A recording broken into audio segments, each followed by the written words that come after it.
We have solid economic fundamentals in this country, and we need to build on those. Thursday morning, the federal government awarded $10 million to 8 different carbon capture programs in BC, Alberta, and Saskatchewan. Natural Resources Minister Lisa Raitt says it's a step in the right direction.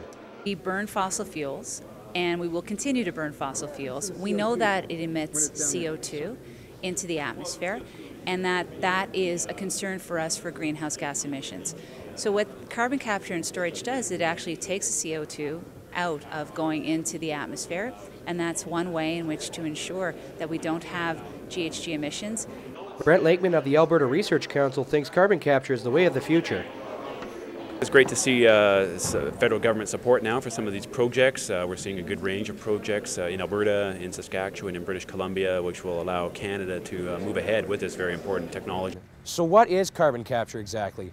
Well, it's a procedure to get rid of carbon atoms from the atmosphere that release greenhouse gases, a procedure that SAIT students here will soon learn during their training.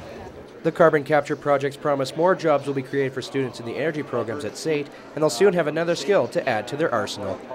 It's hugely important, and I think it's key that we're doing it here today, quite frankly, because it's the engineers and the technicians of today that are going to know about carbon capture and storage, who are going to study it, who are going to be part of the development of it, and will be the ones that will allow us to apply it in the future to the large commercial pieces.